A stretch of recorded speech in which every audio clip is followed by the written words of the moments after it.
आज GST day celebrate किया जा रहा है। 6 साल पूरे हो गए हैं जब जीएसटी को देश भर में लागू किया गया था। मैं आपको बता दूं 2017 में जीएसटी को लागू किया गया था और इसके साथ जुड़ी बहुत सारी खास बातें हैं जो इस वीडियो में मैं आपके साथ शेयर करने वाली हूं।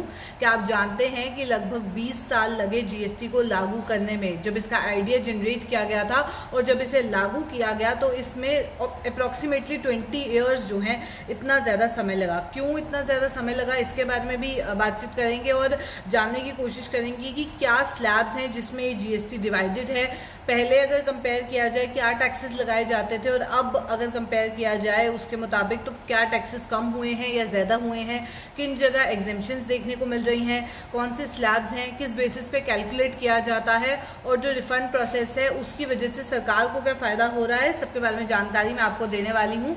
जीएसटी की बात करें तो आज जीएसटी डे सेलिब्रेट किया जा रहा है। इसके चलते फाइनेंस मिनिस्टर निर्मला सीतारमण ने हाल ही में एक पोस्ट शेयर की है जिसमें एक कंपैरिजन बिठाया गया है कि अगर पहले कंपेयर किया जाए और अभी देखा जाए तो जो आम आप चीज़ें यूज़ करते हैं डेली बेसिस पे घर पे, चाहे वो आपका रेफ्रिजरेटर है, मसाले हैं, कॉस्मेटिक्स की बात की जाए, हेयर ऑयल, सोप, जितनी भी चीज़ें हैं, फर्नीचर, टीवी, इन सब चीज़ों में पहले जो टैक्सेस लगाए जाते थे अलग अलग किस्म के उसको आप ऐड ऑन करें और अभी जो एक कॉमन जीएसटी लगाया जा रहा है जिसमें अभी सिर्फ 4 ही स्लैब्स देखने को मिल रही हैं और आप उससे अगर कंपेयर करें तो पहले के कंपेरिजन में जो आम जनता है उनके ऊपर टैक्स का बर्डन कम हो गया है।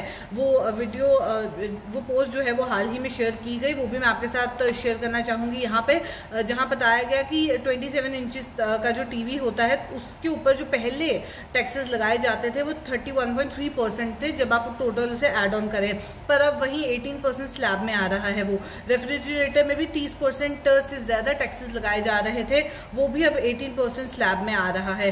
जिसमें गीज़र, फैन, कूलर की बात की जाए ये भी 18% स्लैब में आ रहे हैं। उसके अलावा मोबाइल फोन्स 12% स्लैब में आ रहे हैं। तो पहले के कंपैरिजन में जहां टैक्सेस जो लगाए जाते थे अगर अलग अलग किस्म के टैक्सेस आप ऐड ऑन करें तो 20 से 40% के बीच इंडिविजुअल आइटम पे टैक्स लग रहा था, पर वहीं अब इसे घटाकर 5%, 12% या 18% में ही यूजुअली ये देखने को मिल रहे हैं।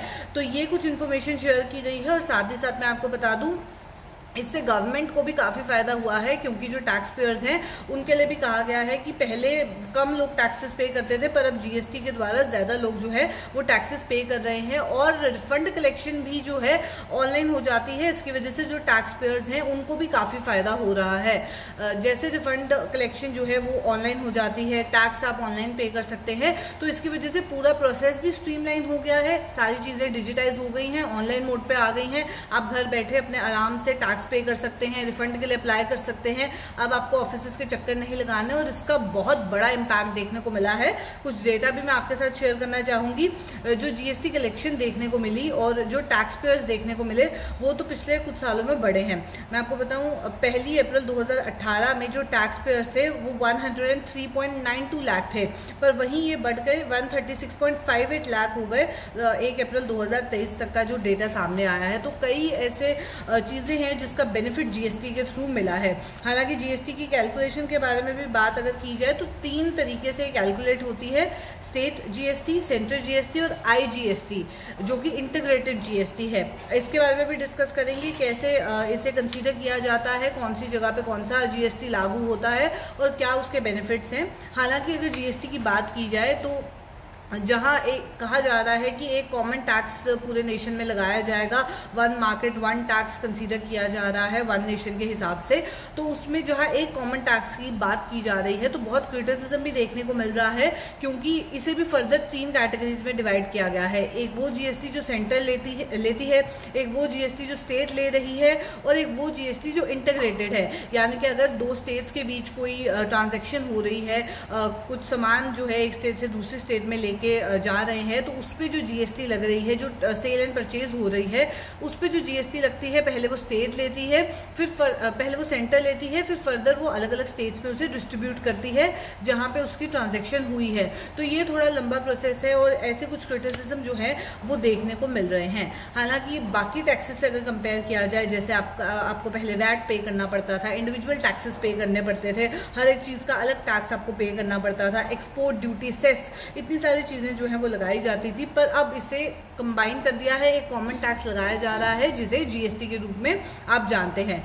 इसको 1 जुलाई 2017 में लागू किया गया था, पर इससे पहले 2000 में इसका आइडिया जनरेट किया गया था कि इस चीज़ को, एक कॉमन टैक्स को लाया जाए ताकि कंफ्यूजन ना हो। जैसे इस समय यूसीसी के ऊपर फोकस किया जा रहा है, यूनिफॉर्म सिविल कोड के ऊपर, कि पूरे देश भर में एक ही लॉ जो है वो देखने को मिले, अलग अलग लॉज ना देखने को मिले, एक ही कोड ऑफ कंडक्ट हो। वैसे ही जीएसटी को भी इंट्रोड्यूस किया गया था कि पूरे देश में एक ही किस्म का टैक्स लगाया जाए। इसे 2000 में पहले इसका आइडिया जनरेट किया गया, फिर 2004 में एक कमेटी ने इसकी रिपोर्ट सरकार को सबमिट की थी कि ये रिपोर्ट बनाई है, अगर क्या बेनिफिट्स होंगे, क्या कुछ प्रोसेस रहेगा, उसकी पूरी एक डिटेल सबमिशन जो है वो 2004 में की गई।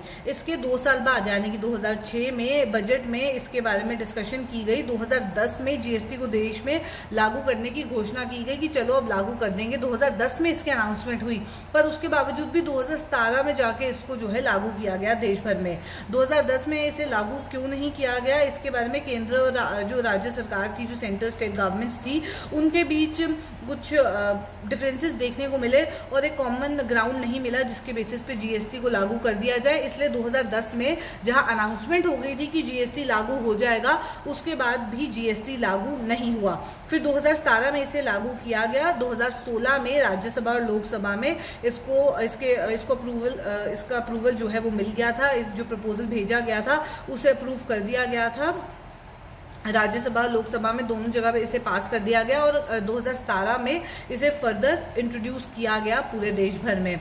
इसमें जो आम नागरिक है उनकी जेब के ऊपर असर देखने को मिल रहा है और जो एक्सपर्ट्स हैं उनका ये कहना है कि अगर इंडिपेंडेंस के बाद कोई एक सही तरीके का डिसीजन लिया गया है जिससे एक्चुअली में बहुत ज़्यादा चेंजेस आए हैं, वो जीएसटी ही है। क्योंकि बहुत सारी ऐसी चीज़ें हैं जिसके ऊपर बहुत टैक्सेस लगते थे और बहुत एक लंबा प्रोसेस हो जाता था, अलग अलग टैक्सेस आपको पे करने हैं, अलग अलग बेसिस पे कैलकुलेट होगा, सारा प्रोसेस ऑफलाइन होता था, लोग टैक्सेस नहीं पे करते थे, टैक्सेस बचाने की कोशिश करते थे, गवर्नमेंट के पास टैक्सेस आ नहीं रहे थे, पैसा था नहीं। तो ये सारी चीज़ें जो प्रॉब्लम देखने को मिल रही थी वो सब जीएसटी की वजह से सॉल्व हुई है। इसके लिए काफ़ी कामयाबी तो देखने को मिली है, पर वहीं क्रिटिसिज्म भी बराबर देखने को मिला है। जैसे मैंने पहले मेंशन किया कि क्या क्रिटिसिज्म देखने को मिला कि अलग अलग जीएसटी लागू की गई है, यानी कि अब आपको सीजीएसटी भी पे करना पड़ता है, एसजीएसटी भी पे करना पड़ता है कई बार। तो उसके लिए लोग जो है इसे अभी भी क्रिटिसाइज कर रहे हैं कि आप एक स्ट्रीमलाइन प्रोसेस करें कि स्टेट और सेंटर के बीच कोऑर्डिनेशन हो कि हम जो कॉमन जीएसटी पे कर रहे हैं वो आप अपने हिसाब से कैलकुलेट करें। मगर एक और चीज़ इसमें देखने को मिल रही है वो कि फ्रॉड बहुत ज़्यादा है, क्योंकि पूरा प्रोसेस बहुत नया है। कई लूपहोल्स ऐसे हैं जिसका इस्तेमाल करके लोग फ्रॉड भी कर रहे हैं, हालांकि उन्हें पकड़ा भी जा रहा है। पर अभी तक जो इन्फॉर्मेशन सामने आई है, 6 सालों में 30,000 करोड़ की लॉसेस जो हैं वो गवर्नमेंट को देखने को मिले हैं जीएसटी की वजह से, जहाँ लोगों ने उसमें फ्रॉड किया है। ये फ्रॉड के मामले भी कई सारे सामने आए, अलग अलग स्टेट्स में इसे पकड़ा गया। लगभग 16 राज्यों में ये फ्रॉड्स जो हैं वो देखने को मिले। अब बात करते हैं एग्जेम्पशंस की। जीएसटी की अभी भी कई जगह एग्जेम्पशंस देखने को मिल रही हैं। कई ऐसी चीज़ें हैं जहां अभी भी इंडिविजुअल बेसिस पे टैक्स लगाया जा रहा है, जिसमें petroleum, alcohol, liquor, stamp duty, ये सब चीज़ें जो हैं इनमें कुछ एक डिफरेंस देखने को मिल रहा है। इस पर अलग स्टैम्प ड्यूटी लगाई जाती है और अलग बेसिस पे टैक्स कैलकुलेट किया जाता है और जो गवर्नमेंट इसमें अपनी डीलिंग करती है और जीएसटी इस पर लागू नहीं होता है।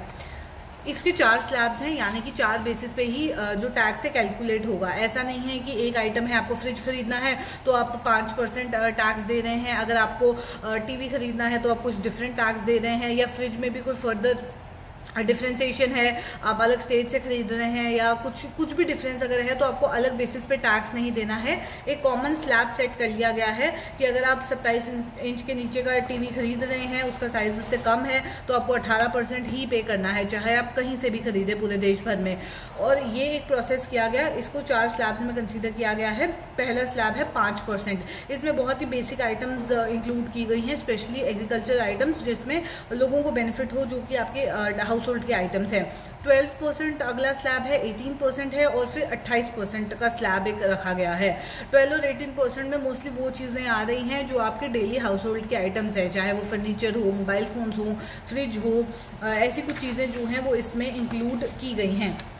हालांकि इसमें एक और चीज़ देखने को मिल रही है कि कई ऐसी आइटम्स हैं जिसमें कंसीडर किया गया है कि अगर एक पर्टिकुलर अमाउंट से नीचे है वो आइटम तो एक अलग जीएसटी उस पर लागू होगा, और एक पर्टिकुलर अमाउंट के ऊपर अगर वो आइटम है तो उस पर अलग जीएसटी लागू होगा। जैसे कि अगर हम क्लोथ्स या फुटवेयर की बात करें तो उसमें अगर ये आइटम्स 1000 रुपये के नीचे आप परचेज कर रहे हैं तो उस पर एक अलग स्लैब लगाया जाता है, 12% का स्लैब लगाया जाता है। वहीं अगर यही आइटम्स आप 1000 रुपये से ऊपर के इंडिविजुअल आइटम की बात की जा रही है यहाँ पे, अगर आप उसे 1000 रुपये से ज्यादा की परचेज करते हैं इंडिविजुअल आइटम को, तो वहीं ये स्लैब जो है वो 18% का हो जाता है। तो कई ऐसी और चीजें जो हैं वो इस जीएसटी में आपको देखने को मिलेंगी। बहुत सारी ऐसी आइटम्स हैं जिसपे अलग अलग स्लैब्स जो हैं वो लगाए जा रहे हैं। वेजिटेबल्स हो गए या एडिबल ऑयल्स हो गए, स्पाइसेस, इन सब चीजों पे 5% टैक्स जो जीएसटी जो है आपको पे करनी पड़ती है। वही कई ऐसे आइटम्स हैं जहाँ पे बहुत मिनिमल चार्जेस आपसे चार्ज किए जा रहे हैं। राइस की बात की जाए, व्हीट की बात की जाए तो इन सब चीजों पे 12% टैक्स लगाया जा रहा है।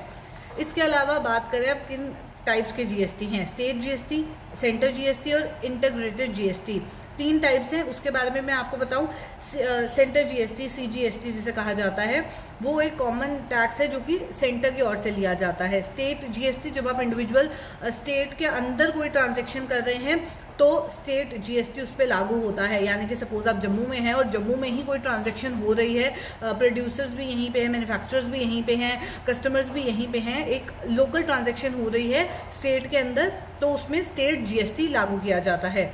अगर वहीं आप इंटर स्टेट ट्रांजैक्शन कर रहे हैं तो उस पर सेंटर की ओर से जीएसटी लागू किया जाता है। वहीं अगर 2 अलग अलग स्टेट्स इसमें ट्रांजैक्शंस कर रही हैं, सेल और परचेज का काम हो रहा है, तो उस पर इंटर स्टेट जीएसटी लागू, इंटीग्रेटेड जीएसटी लागू किया जाता है, जिसमें सेंटर जीएसटी कलेक्ट करती है और जो दोनों स्टेट्स ट्रांजैक्शंस कर रही हैं, सेल और परचेज कर रही हैं, उन स्टेट्स को फर्दर सेंटर की ओर से जीएसटी डिस्ट्रीब्यूट किया जाता है। तो ये एक चीज़ इसमें अलग से देखने को मिल रही है, आईजीएसटी, जो कि ज़्यादातर सुनने में नहीं आता है क्योंकि ये इंटर स्टेट ट्रांजेक्शन्स पे कंसीडर किया जाता है, जहां सेंटर का रोल होता है और सेंटर ओवरऑल ट्रांजेक्शन्स के ऊपर, जो स्टेट और स्टेट गवर्नमेंट जो है आपस में ट्रांजेक्शन कर रही है, उसके ऊपर सेंटर ध्यान देती है कि किस तरीके से उस ट्रांजेक्शन में जो प्रॉपर टैक्स है वो दिया जाए, और कौन रिस्पॉन्सिबल रहता है इसके लिए, कौन टैक्स कलेक्ट करेगा, कौन टैक्स सबमिट करेगा, फर्दर डिस्ट्रीब्यूट करेगा, उसके लिए सेंटर रिस्पॉन्सिबल होती है। तो ये यूजुअली आईजीएसटी जो है लोगों के ऊपर इतना इम्पैक्ट उसका देखने को नहीं मिलता है और ओवरऑल इस पे सेंटर ही ध्यान दे रही है। मैं आपको बता दूं जीएसटी को लेके जहां कलेक्शन की इन्फॉर्मेशन मैंने आपको बताई कि टैक्स पेयर्स जो हैं वो बहुत ज़्यादा बड़े हैं पहले के कंपैरिजन में।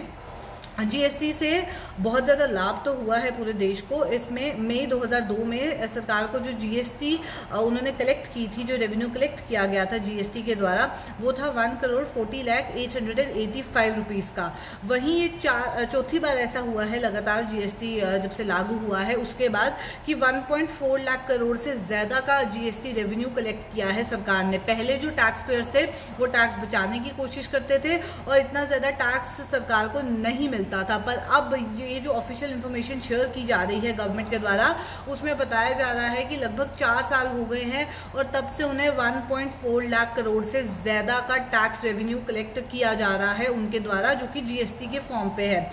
मई 2022 में 1,40,885 करोड़ रुपीस जो हैं वो कलेक्ट किए गए थे गवर्नमेंट के द्वारा, जो कि बहुत बड़ी अमाउंट है।